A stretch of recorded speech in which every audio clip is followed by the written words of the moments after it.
Well, hello, traveler. I am Zach Adams, and we are back here to talk about today 5 tips for taking writing advice as a new writer.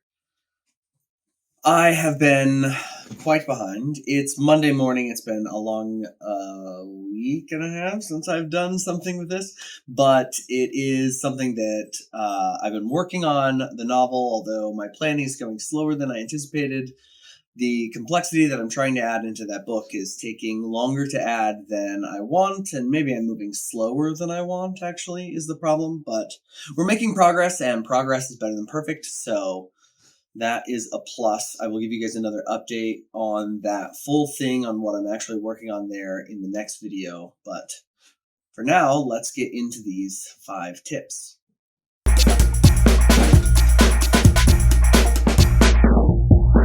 When someone gives you writing advice, either in person or on the internet, and they say the words always or never, they are wrong. I was in college and I was giving my professor, one of my favorite professors, a short story from me to read on the side before I was going to submit it. And he read through it and came back to me and said, normally short stories don't take place in multiple locations. And without missing a single second, he said, actually, as soon as I said that, I thought of 5 or 6 major, big time short stories that do.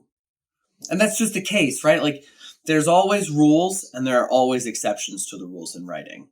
So anytime that someone says always or never, you're going to be able to find an exception to that.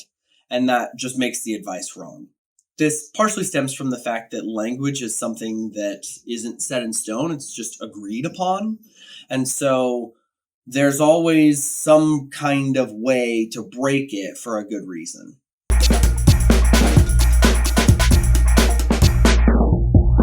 The second piece of advice that's sometimes difficult to follow is when the best writers say you should always do something or never do something, generally you should follow that. Okay, I love a good contradiction. So yes, they're wrong. They said always and never, they are wrong. The problem is that they're right 99% of the time. Just because the rules were made up doesn't mean that they were made up with poor reasoning.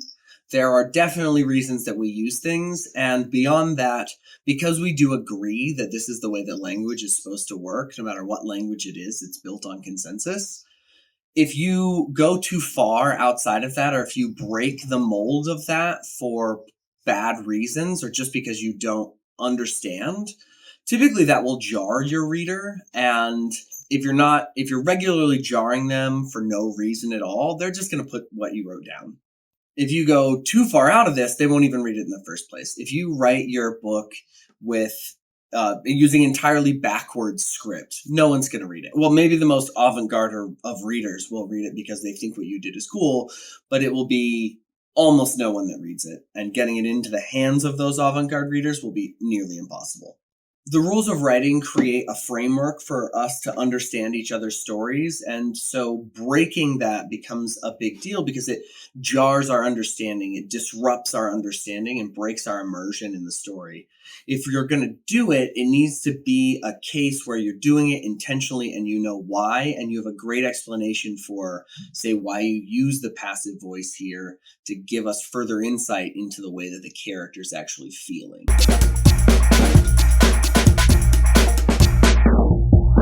The third thing that's going to be advice that's sometimes confusing to follow is that you need a schedule. Most people, when they go into a schedule, will talk about their schedule. I wake up at 4:30 a.m. and I do this and I do that. And then I go eat this place for lunch and I always eat carne asada taco for lunch. Shout out Tim Ferriss. The problem with this is that it's not the individual schedule that's important. It's having a schedule. I definitely fell into the trap when I was a younger writer of thinking like, oh, I can wake up at noon. I don't necessarily have to write today. I spent time thinking about my characters, who they are as people. The trap in that is that it's real. Like, you don't have to wake up at a certain time in order to write. And sometimes writing is best done by spending some time thinking about what's going on and not actually putting words on the page. The issue comes that I wasn't following a schedule, and so I was able to input any good excuse and just put off the actual writing of the book for a very long time. This is an easy fix. Just make a schedule. But schedule has become a dirty word, a dangerous word like budget. It doesn't mean turn yourself into a slave driver for yourself and whip yourself into submission.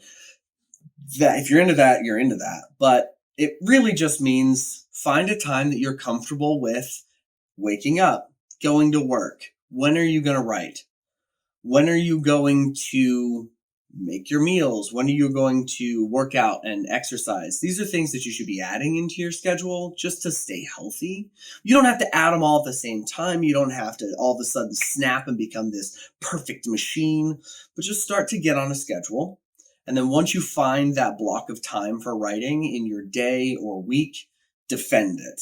Don't let anything get in there, even yourself with your excuses for not writing. If you're going to think about your characters, do it outside of your writing time.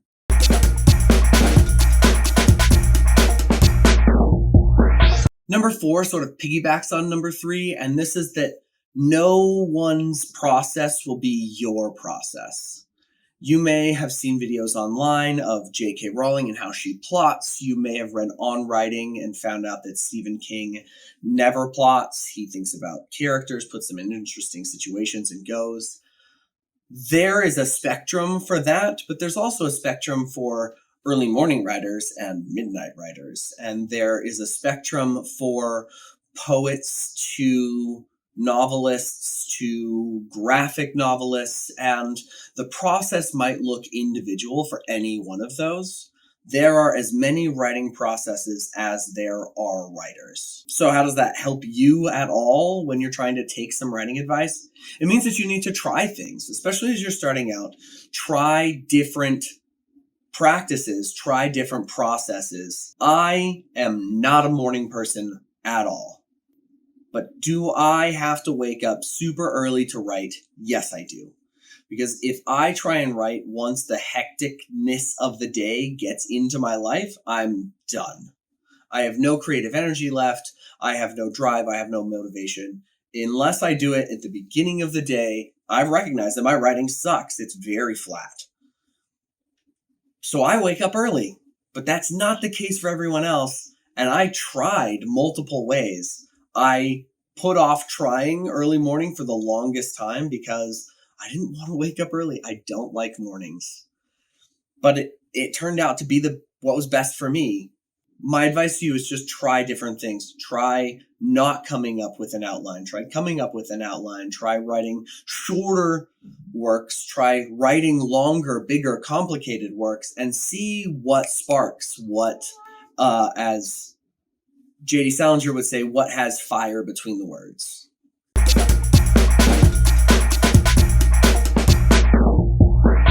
The 5th piece of advice that newer writers sometimes don't get, but they see in the culture of writing and try and follow, is the booze trap or the tortured artist trap. And man, did I fall for this. Hi. This is Sancho. He's a kitty. I definitely fell into this when I was a younger writer. Although it's not just booze. I mean, any sort of substance can be replaced in here.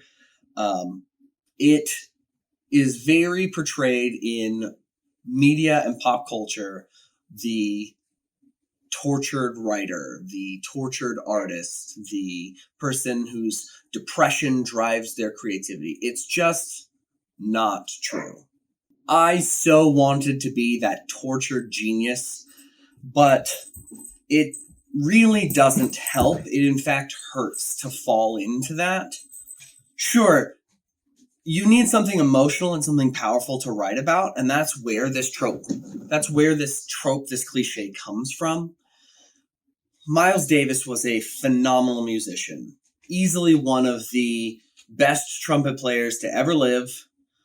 And that guy loved booze and drugs. That guy loved him some drugs and alcohol.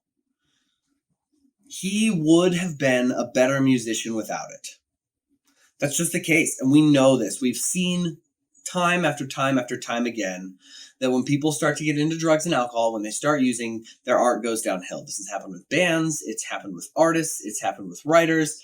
It's just the case. But we think as a culture, we often portray these artists as tortured souls who are drowning their sorrows after they've worked so hard all day. Thanks, Hemingway, who never actually drank when he wrote. But this is a trope that you really don't need to fall into. Please, I wasted so much time, so much money, and so much creative effort wasting away on this. And just, you don't need to do it too. So please avoid it if at all possible. So I hope if you are just starting out, or even if you are somewhat experienced, that you are still curious and looking into how to be a better writer, that these tips might give you a guide on how to parse through all of the wonderful advice that's on the internet. Some of it is given in short little clips, and so it's hard to sort of interpret, like, what does that actually mean? Do they really want me to, wake up at 4:30 in the morning to write? Is that the only way for me to be a good writer? No, it's not. This should, I hope, help you find a way to parse through all of that great information and find what works for you. I have been Zach Adams. Thank you for spending this time with me, and I hope to see you in the next one. If you haven't yet and you like this video, go ahead and subscribe. Hit the notification bell if you want to see more. Thanks. Bye.